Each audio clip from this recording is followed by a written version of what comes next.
Hello welcome dear students, मैं भरत कुमार। आप सभी का स्वागत है आराधना पीजी कॉलेज की ऑनलाइन लाइव क्लास के अंतर्गत। और बिल्कुल जैसे कि आप सभी को पता है, कंटिन्यू की क्लासेस आपके लिए अवेलेबल हो रही हैं और ये बीए फर्स्ट ईयर वालों के लिए सेमेस्टर वाइज है, क्योंकि पिछली बार अलग सिस्टम था और इस बार फर्स्ट ईयर वालों का बिल्कुल ही टोटली अलग है, मतलब सेमेस्टर सिस्टम है। तो चीज़ें बदल गई है, सिलेबस भी बदल गया है, तो इसलिए आपके लिए बहुत ही ज़रूरी इंपॉर्टेंट ये क्लासेज होने वाली है। क्योंकि इसके पहले वाले क्लास के अंतर्गत मैंने आपके सेमेस्टर वाइज फर्स्ट सेमेस्टर का सिलेबस है वो बताया था। आज शुरू कर रहे हैं हम जो अपनी यूनिट फर्स्ट है, उसके अंतर्गत राजनीतिक सिद्धांत। क्या है राजनीतिक सिद्धांत? तो इसमें हम समझेंगे राजनीतिक सिद्धांत का आशय, और हुआ तो प्रकृति भी आज ही देख लेंगे। ओके, तो राजनीतिक सिद्धांत का आशय समझेंगे।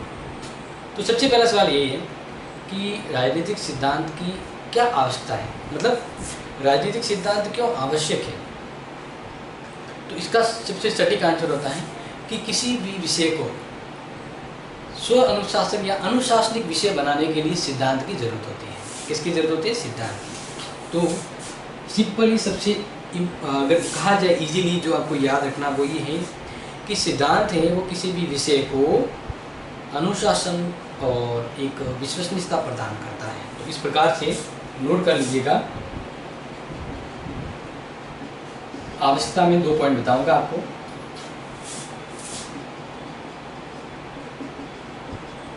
किसी विषय को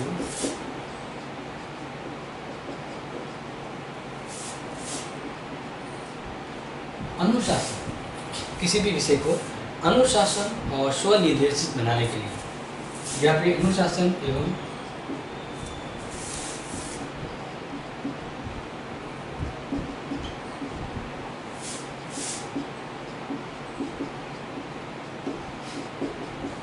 ठीक है। तो सबसे हाईलाइट ही है कि सिद्धांत इसलिए जरूरी होते हैं क्योंकि किसी भी विषय में डिसिप्लिनरी सिस्टम है वो जोड़ा जाता है, मोस्टली पॉलिटिकल साइंस। तो राजनीतिक विज्ञान में सिद्धांत इसलिए जरूरी है क्योंकि इसको एक व्यवस्थित अनुशासन यानी कहता है डिसिप्लिनरी सब्जेक्ट के रूप में टर्न करना होता है। तो इस प्रकार से जो सिद्धांत होते हैं वह अनुभव और विकसितता उत्पन्न करते हैं किसी भी विषय के अंतर्गत। तो सिद्धांत है वह अनुभव पर आधारित होते हैं। अब देखो आगे मैं बात करता हूँ, आवश्यकता बता दी। अब ये एग्जाम में आपके आ सकता है कि किस विद्वान में राजनीतिक सिद्धांत के अंतर्गत सिद्धांत पर जोर दिया, यानी सिद्धांत पर जोर दिया गया है। तो किस विद्वान ने राजनीतिक शास्त्र में सिद्धांत की भूमिका को महत्वपूर्ण माना है?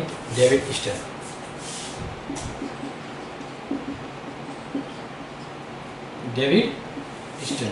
डेविड स्टर्न ने राजनीतिक शास्त्र में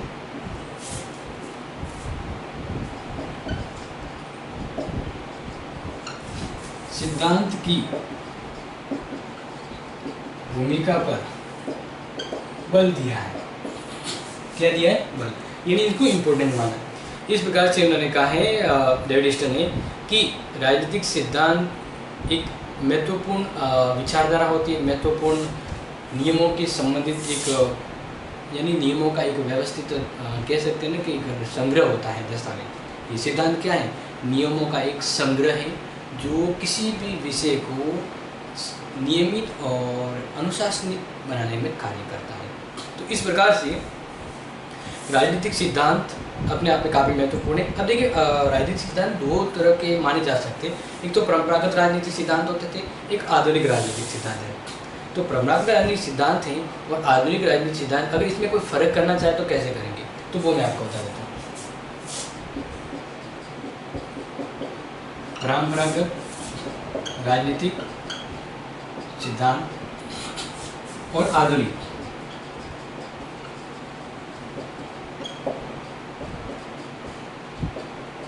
ठीक है, परंपरागत और आधुनिक।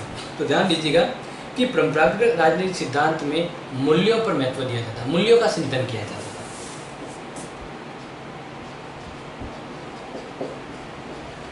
इसका चिंतन होता था, मूल्यों का चिंतन होता था। लेकिन बात की जाए जो आधुनिक राजनीतिक सिद्धांत के अंतर्गत, तो इसमें आप ध्यान रखिएगा कि इसमें मूल्यों के साथ तत्वों को महत्व दिया गया। मूल्यों के साथ तथ्यों को महत्व दिया गया और ज़्यादा अनुभविक, आधुनिक समय में सिद्धांत है वो बहुत ज़्यादा अनुभविक हो गए। अनुभविक का यहाँ पर मीन्स होता है कि अनुभव को महत्व दिया जाता है। किसको महत्व दिया जाता है? अनुभव को। तो राजनीतिक सिद्धांत एक नियमों का संग्रह है जो किसी भी विषय को अनुशासन प्रदान करता है और ये मूल्यों के साथ तथ्यों को महत्व देता है। राउंड अप रूप में ये याद रखिएगा।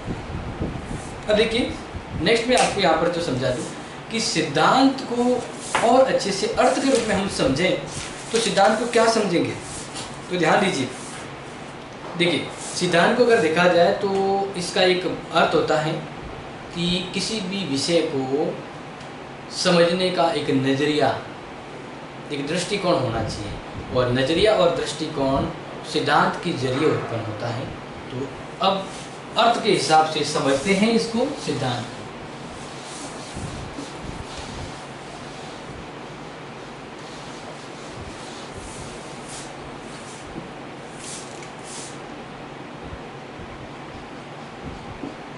राजनीतिक सिद्धांत अर्थ और एक परिभाषा भी हम देखेंगे ताकि एग्जाम के हिसाब से कोई कंफ्यूजन न रहे। तो देखिए राजनीति तो आपको पता है। अगर मैं दोनों खोल के बताऊं, यहाँ पर लिखा है राजनीति। क्या लिखा है? राजनीति। तो यानी राज का मतलब होता है शासन, नीति मतलब होता है नियम। तो किस प्रकार से राजनीति की जाए उसके लिए कुछ सिद्धांत होते हैं। क्या होते हैं? सिद्धांत जिनको हम शॉर्ट में हम ये कहें नियमों का संग्रह। कुछ नियमों का संग्रह जिसको हम दोनों मिलाकर कहें राजनीतिक सिद्धांत। अब अगर आ जाए कि सिद्धांत क्या है शॉर्ट में, तो आपको बड़ा प्रश्न आएगा, इस अकॉर्डिंग ही मैं बता रहा हूँ, तो ध्यान रखिएगा। सिद्धांत, ये सिद्धांत जो है ये मूल रूप में यूनानी भाषा का एक शब्द है थ्योरिया। क्या है? थ्योरिया, जिसका याद रखिएगा यूनानी शब्द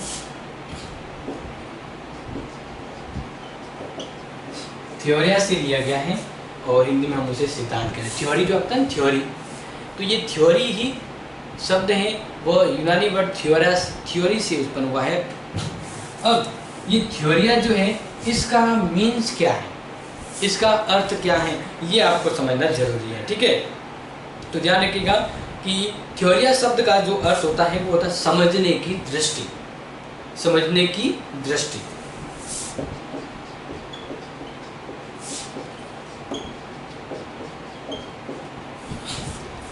तो सिद्धांत जो यूनानी शब्द थ्योरिया है जिसका अर्थ होता है समझने की दृष्टि, यानी किसी भी विषय को हमें समझना है तो उसके लिए उसके सिद्धांत बने होते हैं। अगर हम सिद्धांत को समझते हैं तो विषय के संबंध में जो हमें जानकारी चाहिए होती है वो प्राप्त हो जाती है। तो इस प्रकार से सिद्धांत किसी भी विषय को समझने का एक नज़रिया प्रदान करता है, एक दृष्टि प्रदान करता है, या इस प्रकार से हम ये कहें कि यह अस्तित्व और कारणों को प्रकट करता है।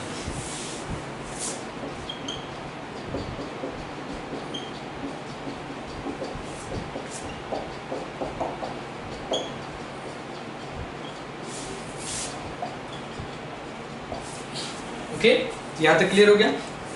अब सिद्धांत उसको हम और थोड़ा डिटेल में कहते हैं कि थोड़ा एक्सप्लेन करके समझे सिद्धांत के बारे में। तो सिद्धांत एक्चुअल में अभी जस्ट बताया कि सिद्धांत क्या है, किसी भी चीज़ को समझने का एक नज़रिया होता है जिसको हम कहते हैं दृष्टिकोण। क्या कहते हैं? दृष्टिकोण।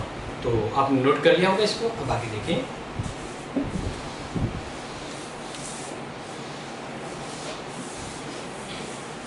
तो देखिए अब कोई भी सिद्धांत दिया हुआ है। अब जैसे सिद्धांत की बात करते हैं ना, जैसे स्वतंत्रता का सिद्धांत हुआ, समानता का सिद्धांत हुआ, शक्ति का सिद्धांत हुआ, सत्ता का सिद्धांत हुआ, तो ये सिद्धांत होते हैं। अब ये सिद्धांत तब बनते हैं जब कोई एक व्यवस्थित विचारधारा होती है, और ये विचारधारा जब किसी विषय के लिए स्थायी हो जाती है तो वह सिद्धांत में कन्वर्ट हो जाती है। यानी हमें उस विषय के उस उद्देश्य को या उस विचारधारा को समझना है तो सिद्धांत एक नज़रिया देता है। हमें क्या देता है? एक नज़रिया देता है। तो अब यही देख रहे हैं कि सिद्धांत को आगे अगर हम बताएं तो सिद्धांत क्या है, तो सिद्धांत क्या है? एक दृष्टिकोण है। क्या है? एक दृष्टिकोण, या जिसका एक वर्ड हम यूज करें उपागम, या इसको और अलग से वर्ड बताएं नजरिया। नजरिया तो आपको समझ में आएगी क्या होगा? तो सिद्धांत एक्चुअल में किसी भी महत्वपूर्ण चीज़ को या उस सब्जेक्ट के रिलेटेड जो चीज़ हमें समझनी होती है तो सिद्धांत हमें एक दृष्टिकोण, एक नज़रिया देता है जिसके द्वारा हम उस विषय से संबंधित जानकारी प्राप्त कर पाए, तो वो सिद्धांत होता है। ठीक है। अब सिद्धांत है उसको मैंने आपको दृष्टिकोण में समझाया। अब दृष्टिकोण क्या होता है? कोई यही पूछ ले कि भाई दृष्टिकोण क्या होता है? तो दृष्टिकोण का मतलब है मानकों का एक समूह, मानकों का एक समूह। मानक यानी एक वैल्यूबल मापन जो होता है किसी भी विषय के बारे में, उस चीज़ को हम कहते हैं मानक। तो मानकों का एक समूह, मानकों का एक समूह जिसके आधार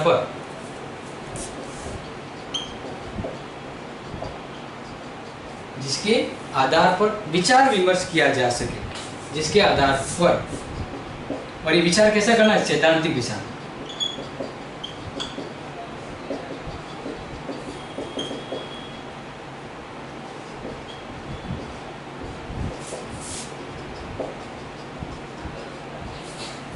तो ये दृष्टिकोण कहलाता है। क्या कहलाता है? दृष्टिकोण कहलाता है। यानी इस प्रकार से दृष्टिकोण मानकों का एक समूह है जिस आधार पर सैद्धांतिक रूप में हम विचार विमर्श कर सकते हैं कि क्या चीज़ हमें लेनी है और क्या चीज़ छोड़नी है। पढ़ने को बहुत सारी चीज़ें होती है, लेकिन सिद्धांत के रूप में जब हम किसी विषय के ऊपर सिद्धांत बनाते हैं तो जो जानकारी है, जो ज़रूरत है, उसी चीज़ को हमें लेना होता है। तो सिद्धांत एक दृष्टिकोण, एक नज़रिया होता है कि भाई क्या चीज़ें हमें पढ़नी है, क्या चीज़ें हमें छोड़नी है। ये एक नज़रिया हमें प्रदान करता है सिद्धांत। शॉर्ट में हम इसको यही कहेंगे। ठीक है। तो इस प्रकार से अब एक डेफिनेशन पे पहुंचते हैं, सिद्धांत क्या है। तो ध्यान रखिएगा, किसी भी विज्ञान के नियमों की व्याख्या सिद्धांत है। अब मॉडल रूप में अगर शॉर्ट में आ जाए, किसी भी विज्ञान के नियमों की व्याख्या सिद्धांत है। कोई नियम होते हैं उसकी व्याख्या क्या है? सिद्धांत कहलाती है। क्या कहलाती है? सिद्धांत कहलाती है। अब इसकी एक पूरी परिभाषा मैं आपको बता देता हूँ कि ये अर्थ मैंने समझा दिया है। अब एक डेफिनेशन परिभाषा समझते हैं, जिसके बाद अपनी जो सिद्धांत से संबंधित जो थ्योरी है वो समझ में आ जाएगी। ठीक है। तो सिद्धांत एक विश्लेषणात्मक युक्ति,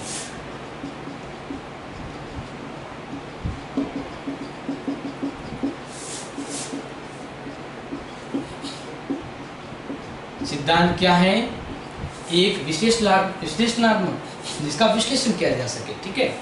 एक विश्लेषणात्मक युक्ति है जिसकी सहायता से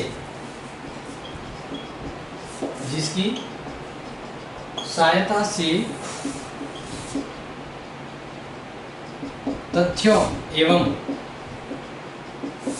मूल्यों की व्याख्या की जा सके। ओके। तो ये सिद्धांत है। सिद्धांत एक विश्लेषणात्मक युक्ति है जिसकी सहायता से तथ्यों एवं मूल्यों की व्याख्या की जा सके। अब बात करते हैं कि सिद्धांत की दो धाराएं हैं। क्या है? दो धाराएं हैं। एग्जाम के लिए ये याद रखिएगा, ये शायद एग्जाम के लिए इंपॉर्टेंट है, आ सकता है। ठीक है। तो देखिए, दो धाराओं के बारे में बात करें। पहली ये आदर्शी,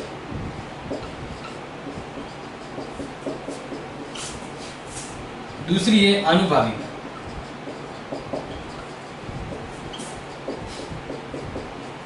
इन दोनों को समझिए। राजनीतिक सिद्धांत पहले के समय जैसे अरस्तु, प्लेटो की जैसे बात करें उस समय राजनीति के अंदर जो सिद्धांत बने थे वह आदर्शी टाइप के थे, यानी उस समय उनके जो सिद्धांत थे वो हकीकत से कोसों दूर थे। उन्होंने ऐसे ऐसे सिद्धांत दिए जो शायद उस समय की वर्तमान कंडीशंस या घटनाओं से उनका कोई संपर्क नहीं था। जैसे प्लेटो की बात करें तो जब प्लेटो ने जैसे कहा कि एक राज्य में 5400 जनसंख्या होनी चाहिए, वहाँ पर पुरुषों को, या हम बात करें कि महिलाओं को राजनीतिक अधिकार नहीं होना चाहिए, इस प्रकार की कल्पना करके एक आदर्श राज्य की कल्पना की थी। रिपब्लिक पुस्तक लिखी थी, जबकि ये जो उनके दिए गए विचार थे आज के समय उनका हकीकत से कोई संपर्क नहीं है। तो हम ऐसे कहते हैं कि आदर्शी धाराएं वे कल्पनाएं होती हैं जो बैठे तो जमीन पर बात करते हैं आसमान की। तो इस प्रकार की धाराएं, इस प्रकार के आधार पर जो सिद्धांत बने हैं वो कौन सी धाराओं की वजह से बने हैं? आदर्शी धाराएं। ज़्यादा इमेजिनेशन होता है, क्या होता है? काल्पनिक, जिनका हकीकत से वास्ता नहीं होता है। क्योंकि काफ़ी समय ये भी होता है राजनीति विज्ञान में कुछ ऐसे भी सिद्धांत होते हैं जो वास्तविक रूप पर हकीकत से जुड़े नहीं होते, लेकिन उनको पढ़ना होता है क्योंकि हमें काल्पनिक नजरिया है वो प्राप्त हो सके। तो इस प्रकार से आदर्शी धाराएं जिनका हकीकत से संपर्क नहीं होता और ये सिद्धांत बनने में काम आते हैं, ये परंपरागत रूप में थे।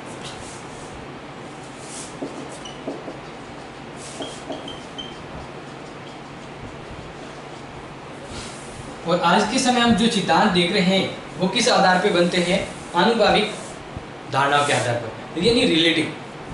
कि आज के समय हम वही सिद्धांत बनाते हैं जो समस्या हमारे सामने आती है, यानी कथनी और करनी में फर्क नहीं होता है। इस प्रकार के जो सिद्धांत होते हैं वो किस धारा के आधार पर बनते हैं? आनुभाविक, यानी अनुभव करने के बाद, एक चीज़ का अनुभव करने के बाद फिर हम उसको एक सिद्धांत के रूप में बनाते हैं। तो ये रीजन है आनुभाविक। तो इसमें एक्चुअल में होता क्या है कि वास्तविक तथ्यों को समझकर सिद्धांतों का निर्माण किया जाता है।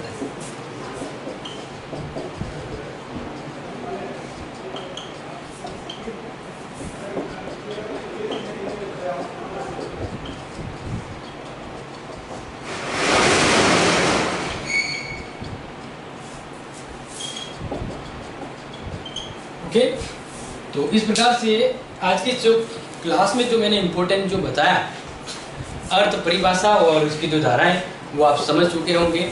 और कुछ कन्फ्यूजन है या कोई डाउट है तो बिल्कुल कमेंट कीजिएगा, अदरवाइज मिलते हैं आपसे आपके लिए बड़ी इंपॉर्टेंट है महत्वपूर्ण क्लास के लिए। तब तक के लिए take care and thank you so much.